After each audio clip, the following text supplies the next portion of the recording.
एक balanced fund जिसका average 3 साल का 13% से ऊपर है।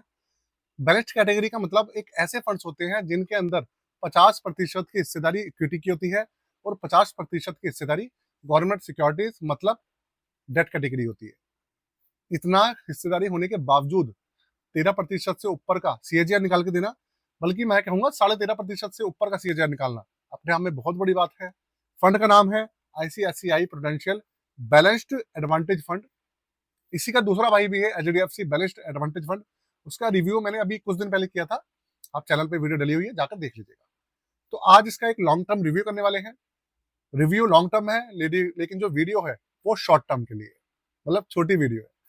तो आज 8 मिनट की वीडियो के अंदर मैं आपको पूरा इतिहास बताने वाला हूँ इस फंड का। ए टू जेड हर चीज समझने की कोशिश करेंगे, आपके हर क्वेश्चन का आंसर मैं क्लियर करने की कोशिश करूंगा इसी वीडियो के अंदर। तो इसलिए दिल थाम के बैठिएगा, एंड तक बने रहिएगा, साथ में चैनल को सब्सक्राइब करके वीडियो को लाइक जरूर कर दीजिएगा। दोस्तों शुरू करते हैं। कंप्यूटर स्क्रीन आपके सामने चालू हो चुका है।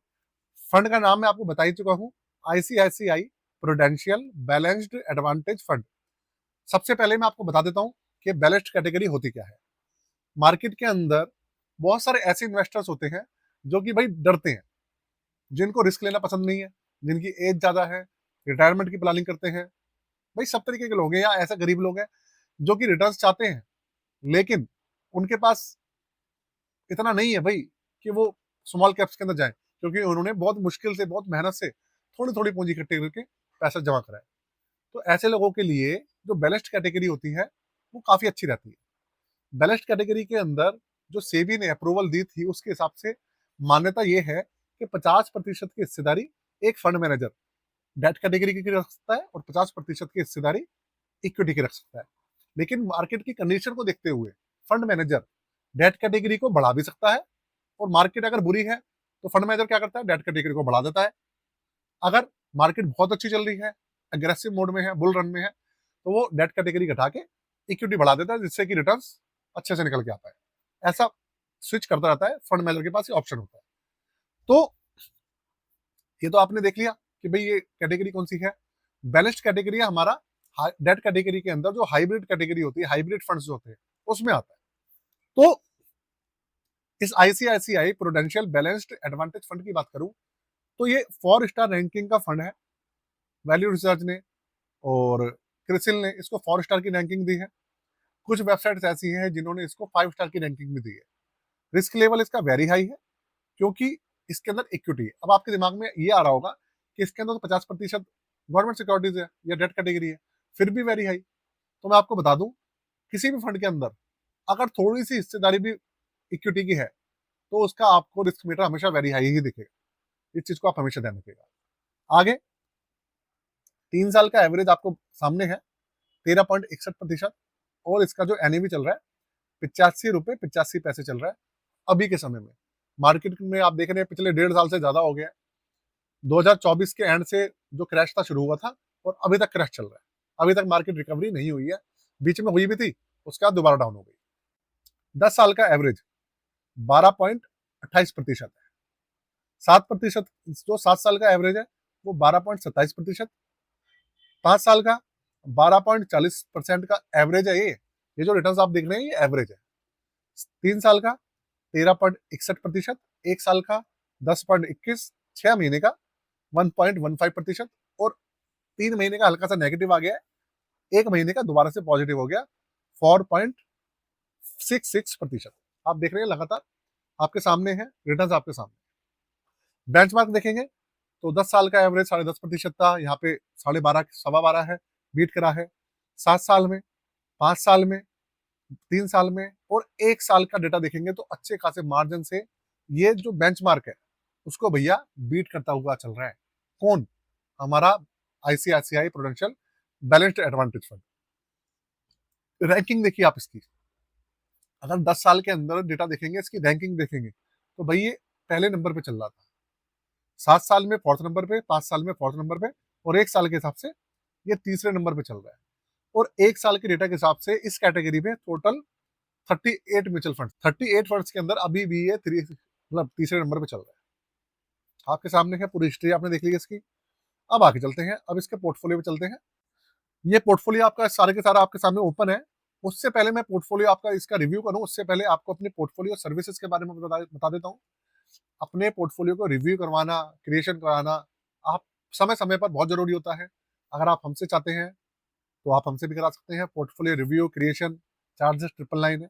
इसके अलावा stock portfolio creation, review, stock portfolio के अलावा म्यूचुअल फंड पोर्टफोलियो हो, ईटीएफ हो, सबका रिव्यू और क्रिएशन आप करा सकते हैं।